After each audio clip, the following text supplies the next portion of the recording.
আসসালামু আলাইকুম ৰহমতুল্লাহ।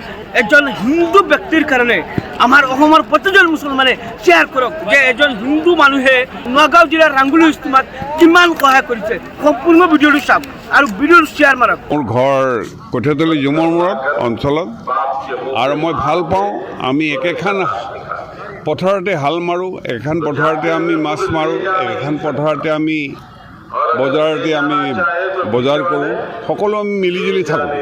সেয়ে আমি ৰাঙলু অঞ্চলৰ ৰাইজে আমাক ইয়ালৈ নিমন্ত্ৰণ কৰিছিলে আৰু সেয়ে মই আজি ইয়ালৈ আহিছোঁ আৰু যি পাৰোঁ মোৰ শক্তিৰে এমুঠি আহাৰ মই যোগান ধৰিছোঁ আৰু ৰাইজে যাতে খায় তাৰ কাৰণে মই ৰাঙলুবাসী তথা ইষ্টামা আলহীসকললৈ মোৰ পিনৰ পৰা কেইটামান চাউল আগবঢ়াইছোঁ যাতে তেওঁলোকৰ পেটত আমাৰ আহাৰ যায়।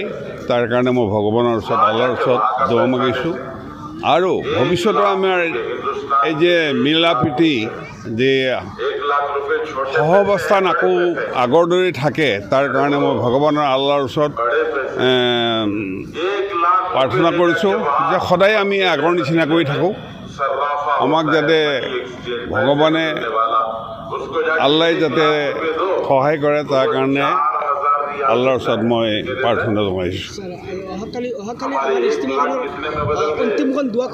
হয়, ঠিক আছে। এই অহাকালিও মই ইয়াত আহি উপস্থিত হৈ আল্লাহৰ ওচৰত ভগৱানৰ ওচৰত আমি দোৱা কৰিম আৰু যিসকল আলহী বাহিৰৰ পৰা আহিছে তেওঁলোকতো আমি দেখা কৰিম।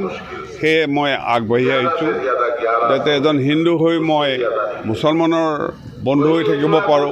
আগৰ সৰুৰ পৰা মই মুছলমানৰ বন্ধু, তেতিয়াও আছিলোঁ, আজিও মই তেওঁলোকৰ বন্ধু হৈ থাকিম।